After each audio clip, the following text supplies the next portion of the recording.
Hi, I'm Dani. I live on my own in a small town in Patagonia, Argentina.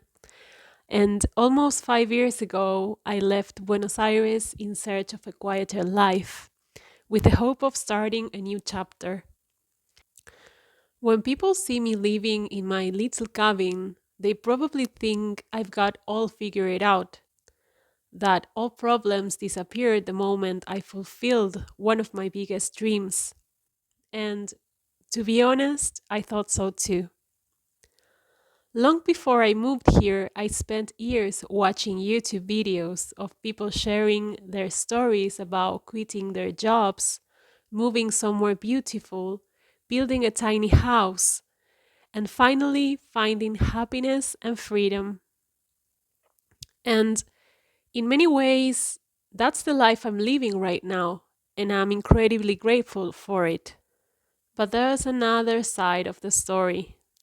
My transition from living from a big city like Buenos Aires to a small, almost rural town in Patagonia was and still is a handful challenge. I ask myself, what happens when the dream that you've held on to doesn't turn out the way you imagined? What happens after the happily ever after? During my first years of living here, I remember going on my daily walks, paying attention to the houses that caught my eye, the ones that were beautifully cared for or had architectural details I loved. I remember feeling so excited, knowing that one day, not too far in the future, I'd be the one making all of those decisions for a home of my own.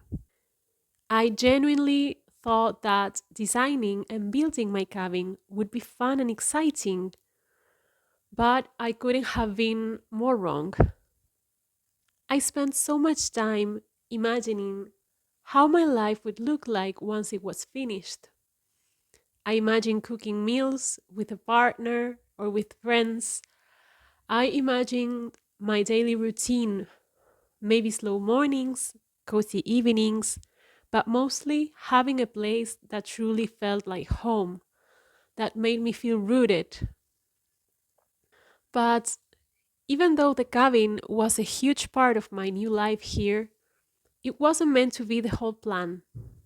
Since the very beginning, there was more I wanted to accomplish, and it was the building of a tiny shed that would become my workshop, and then, during the summer, a little rental place where travelers could stay while discovering this itty bitty corner of Patagonia. I've always loved traveling, and some of my most meaningful memories come from the kindness and warmth of people who welcome me in other countries. I always hoped that one day I'd be able to offer someone else that same feeling. So, in my mind, the cabin was the first chapter and the tiny shed was the second one. And together, they were the life I imagined building here. But the truth is, some essential things have failed me in the process.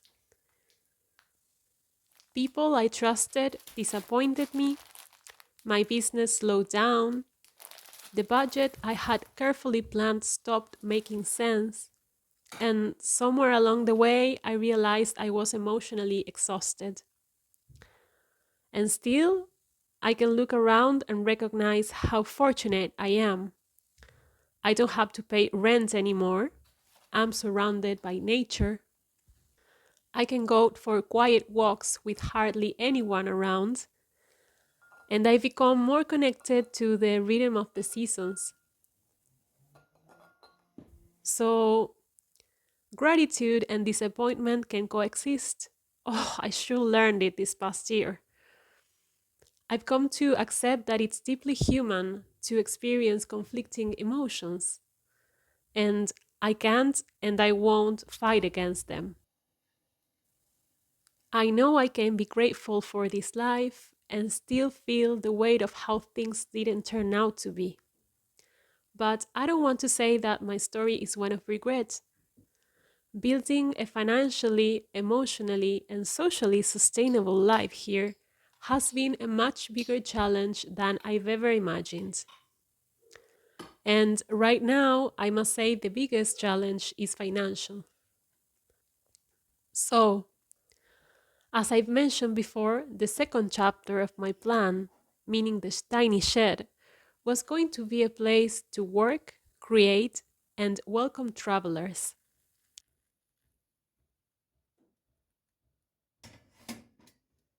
It was a project that would open doors for me. Despite all the planning I did before building the cabin, the money simply wasn't enough in the end.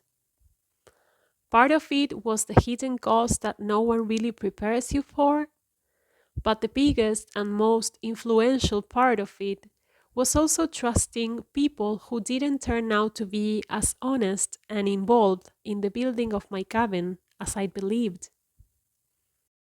While my time, money, and energy were being consumed by the construction process, my business also started slowing down for reasons that were outside of my control. I kept wondering, like, how come nothing seemed to flow? So, even though I now have a beautiful home where I've been living for the past 9 months, I have to be honest. The process of building it left me financially broken and emotionally exhausted.